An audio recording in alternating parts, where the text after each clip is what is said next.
कहानी उन आम घरों की है जहाँ खाने वाले तो कई, लेकिन कमाने वाला एक मर्द ही होता है। बावजूद इसके उससे उम्मीदें कम नहीं होती। देखिए जी, सामने वाले वर्मा जी कैसी अच्छी तरह से सफाई करते हैं छुट्टी वाले दिन अपने घर की, और एक आप हैं। अरे यार, उनके पास कार है, ऑफिस पास में है और हफ्ते में 2 दिन की छुट्टी होती है, तो फर्क तो पड़ता है ना। मेरी तो शादी ही गलत हो गई। अरे कोई मस्त लड़का मिलता, कमाता भी, घुमाता भी, घर के कामों में भी मदद करता, लेकिन नहीं जी, हमारे वाले को तो कमाने से फुर्सत ही नहीं, और कमाई भी ऐसी कि कोई जरूरत पूरी ही नहीं हो रही है। सुनील बेचारा शीना को देखकर सोचता है कि शीना सही कह रही है। देखने में सुंदर है, घर का सारा काम कर लेती है, उसे तो कोई भी अच्छा लड़का मिल सकता था। क्या सोच रहे हैं? भागने का इरादा तो नहीं है? अरे नहीं मेरी प्यारी बीवी, मैं तो नहीं, पर डर है कि तुम नहीं कहीं भाग जाओ मुझे छोड़कर। शीला सुनील के मुंह से प्यार भरी बात सुनकर मुस्कुराती है। आप भी ना। सुनील एक दिन ऑफिस से घर आता है कि तभी शीना कहती है, सुनिए जी, वो मेरी सहेली आई थी, सारा दिन वो लोग यहीं थे, अब जा रही थी तो मैंने कहा नहीं नहीं, मेरे पति छोड़ आएंगे ना तुम्हें, तो रोक लिया मैंने। सुनील थोड़ी देर कुछ सोचता है, फिर कहता है, ठीक है, मैं कपड़े चेंज करके आता हूँ। अरे तेरे पति को तो लग रहा है कि अच्छा नहीं लगा। अरे नहीं नहीं, ऐसी कोई बात नहीं है, रुको मैं अभी उन्हें घर के कपड़े देकर आती हूँ। शीना अंदर जाती है जहाँ सुनील पलंग पर लेटा होता है। अरे क्या मजाक है, वो कह रही है कि आपने मुंह बना लिया।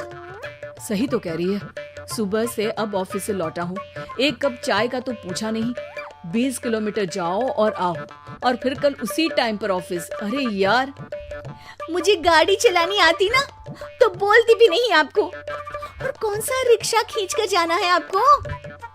सुनील अब क्या बोलता। रात देर से आता है और सो जाता है। अगले दिन शरीर दर्द हो रहा है। अरे तो मत जाओ ना ऑफिस, चलते हैं ना मार्केट घूमने, फिर पिक्चर देखेंगे और रात में खाना खाकर घर वापस। सुनील जब सारे दिन की थकान वाला शेड्यूल सुनता है तो वो सीधे सीधे ऑफिस के लिए तैयार हो जाता है। अब आए दिन शीना की डिमांड बढ़ती ही चली जाती है और सुनील उसको पूरा भी करता, लेकिन एक दिन, ए जी मेरा भाई आ रहा है, उसे 2 लाख रुपए की जरूरत है। हाँ तो मैं क्या करूँ शीना, मेरे पास इतने रुपए नहीं है।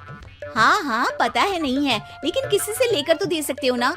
अरे मैं किससे मांगू, मेरे तो जानने में भी कोई नहीं है जिसके पास इतनी बड़ी रकम हो। तभी वहाँ शीना का भाई शीनू आ जाता है। जीजा जी कैसे हैं आप?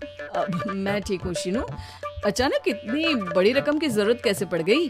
अरे जीजा जी, वो बिजनेस शुरू किया ना, तो उसके लिए पैसे की जरूरत है, काफी हो चुका है, थोड़ा पैसा बचता है तो मैंने सोचा आपसे ले लूं। देखो मेरे ऑफिस में कुछ लोग हैं जिनकी सेविंग अच्छी है, मैं उन लोगों से बात करके देखता हूँ। सुनील ऑफिस से किसी से पैसे लेकर शीना को दे देता है। शीना वो पैसा भाई को दे देती है। 2 महीने बाद, अरे यार शीना, वो ऑफिस वाला आदमी अपने पैसे मांग रहा है, कैसे दूं? अपने भाई से बोलो ना पैसे दे दे। अरे हाँ हाँ दे देगा, कहाँ भागा जा रहा है, आप उनको बोल दो कि दे देंगे। थोड़े दिन बाद, शीना वो आदमी मुझसे आज भी पैसे मांग रहा था यार, मैं तंग आ गया हूँ, ऑफिस जाते ही सामने उसका चेहरा दिखता है, क्या बोलूं, बार बार पैसे मांगता है। अच्छा मैं शीनू को फोन लगाती हूँ, बात करके देखती हूँ। शीना भाई को फोन करती है, लेकिन वो फोन उठाता ही नहीं। लगता है भाई कहीं ऐसी जगह है जहाँ नेटवर्क की समस्या होगी। सुनील अगले दिन दोपहर को ही घर आ जाता है। उसका चेहरा उतरा और परेशान सा होता है, वो रोने लगता है। अरे क्या हुआ जी, आप इतना परेशान क्यों हैं? सब ठीक तो है ना? अरे नहीं शीना, कुछ ठीक नहीं है, मैं ठीक नहीं हूँ। तुम्हारे भाई के लिए मैंने जो पैसे लिए थे, उस आदमी ने आज भरे ऑफिस में सबके सामने मेरी बेइज्जती कर दी। सबके सामने आज मैं कर्जदार बनकर खड़ा था।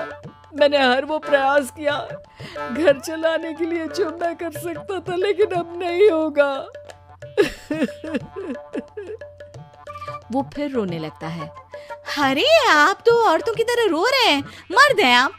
क्यों, आदमी के सीने में दिल नहीं होता, या फिर वो इंसान नहीं मशीन होता है? अरे मैं थक चुका हूँ शीना, तुम समझती क्यों नहीं?